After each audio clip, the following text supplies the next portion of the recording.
अगर जैसे किसी की कुंडलियों में लिखा रहता है मांगलिक दोष, हाँ जी, तो वो मांगलिक दोष का कैसे हम लोग सबसे पहले तो एक दो चीजों को ध्यान रखिएगा। मंगल दोष, मंगल दोष ना एक ऐसा बना दिए कि पता नहीं तेरी जिंदगी बर्बाद हो जाएगी। मंगल दोष हो गया है, तू मांगलिक है, अब तेरा बेड़ा गर्क हो गया है, ठीक है, तू तो मांगलिक है, अब तेरा कुछ नहीं हो सकता।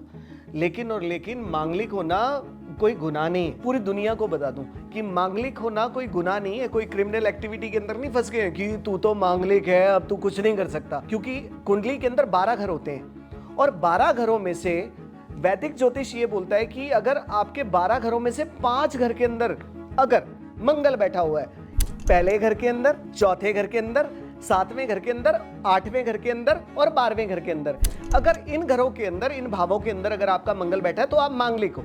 लेकिन जो मेरी प्रेडिक्शंस में आती है पवित्र सूर्य कुंडली के अंदर, मैं 5 घर नहीं, मैं 6 घर बोलता हूँ। वैदिक एस्ट्रोलॉजी में 5 घर बोले जाते हैं, लेकिन मेरे यहाँ पर 6 घर बोले जाते हैं। कोई अगर जानना चाहता हो तो सामने बैठ जाए, फिर मैं समझाऊंगा कि कैसे है। तो मैंने अगर बोल दिया तो ऐसा ही होगा। पहले घर के अंदर, दूसरे घर के अंदर, चौथे घर के अंदर, 7वें घर के अंदर, 8वें घर के अंदर और 12वें घर के अंदर, तो ये लोग मांगलिक होंगे।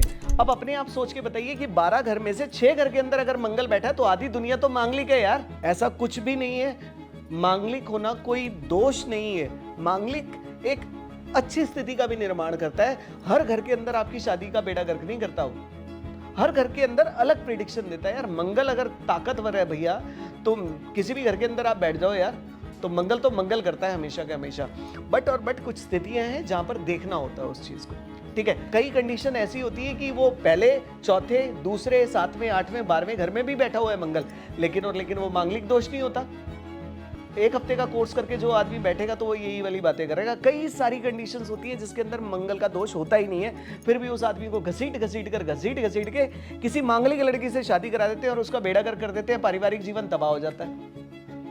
क्योंकि अकल तो थी नहीं, पता तो था नहीं ये मांगलिक है भी या नहीं है, बस उसमें देख लिया ये इस घर में बैठा हुआ है, चलो उसे मांगलिक बोल दिया, और उसके बाद किसी मांगलिक लड़की से शादी करा दी, जबकि वो नॉन मांगलिक है, उसका मंगल है ही नहीं। मैं अभी थोड़ी देर पहले इससे बात कर रहा था, छोटी से प्रोफेशनल होना यार।